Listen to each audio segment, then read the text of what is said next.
Marie, do you love doing lunch? Thank you. I love you too. Do you love your uncle? Do you love your uncle? Why she loves me. One is that I used to work late. I had a bad boss. I was working the daytime. I worked till 10 o'clock at night after he left. And my family was at home alone. But on the way home, I would go by Krispy Kreme, go to the post office, and take them donuts. And Helen accepted it because she loved me so much brother. But I would wake them up at 10:30, 11:30 with donuts in bed. Hot. That's one reason.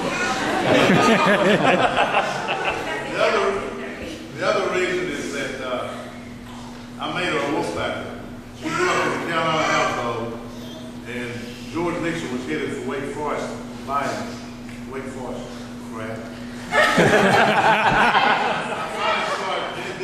I'm sorry, I love you, Andy. But I bought him some T-shirts saying that God he going and made him wolf factor. He thanks me that even the most precious in the world. I raised a family and went through all the problems in life. The problem in life is being a wolf pack. But we'll be back maybe after my lifetime. Another reason she loves me is that I get good gifts. And she is beautiful inside and outside. She's got this Houston boy. She looks gorgeous. If I were single and younger, I would think she loves me. And I can tell you that she's all those things. She's wonderful inside and out. She's a good mother, great wife, and Evan is a great husband. What a sport to allow her to go backstage with Josh Groban and all the things you do for her, but you know you're number one. By the way, he went with her backstage.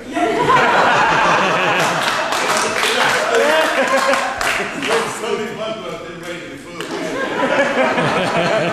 Right, and then I got to tell you why I know that she's an honest person too. She's beautiful and she's honest.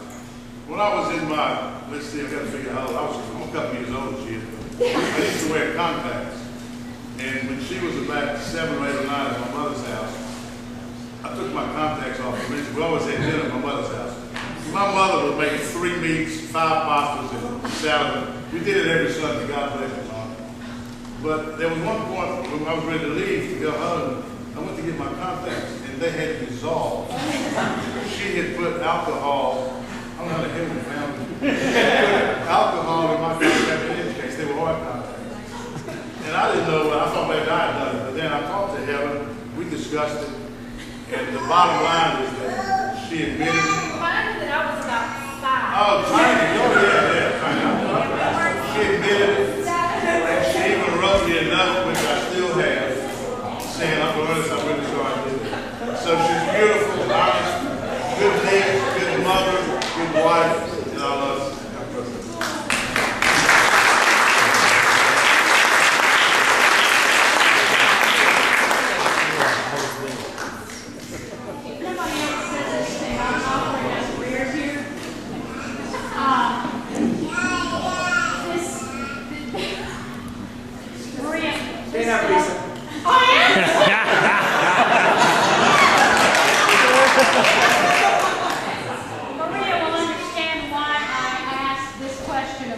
Especially the ones who've spoken so eloquently about Maria and what a wonderful person she is.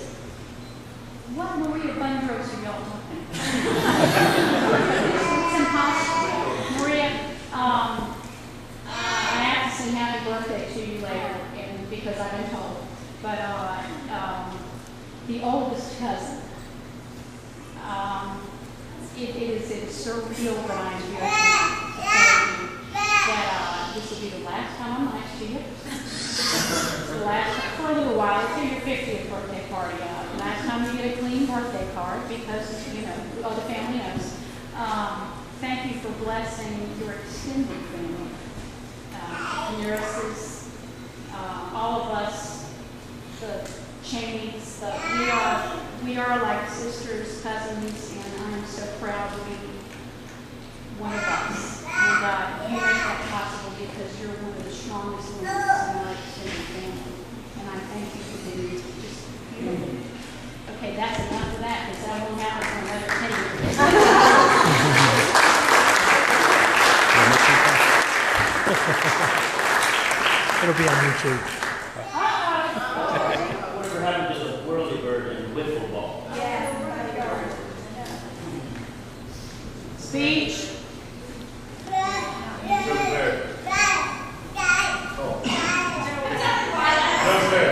So we need an American to speak. We need an American to speak. Barefoot, where's the barefoot? Barefoot. We need a non-freak.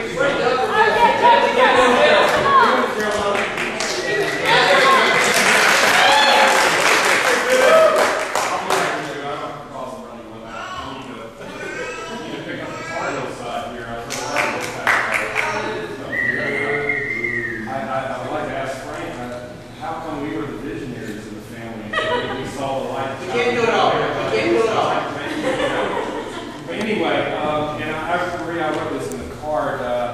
I grew up directly across the street from Nixon, and a family of 3 boys. I'm the oldest of 3 boys. And boy, did we want a sister growing up. We really did. And we did have a sister, and she was out across the street. She was a sister we never had. And it's funny that Frank talked about protection, and we really did feel, I don't know how Maria did it, because there was a tremendous amount of testosterone.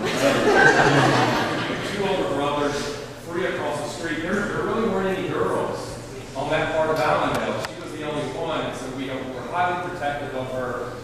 We looked out for her, but we were crazy. We were crazy about sports. Later, we were crazy about girls, and I really don't know how you put up with us, but you know, we looked, you know, the Barefoots, we consider ourselves a very close family. But we always looked to the Nixons because they told us a tremendous amount about Greek culture. We learned about the food. I mean, we learned about the cousins. Ernest Charles was over there every single day of the week. We even got to go over to the Nearest's house. And the Nearest told me about Led Zeppelin. He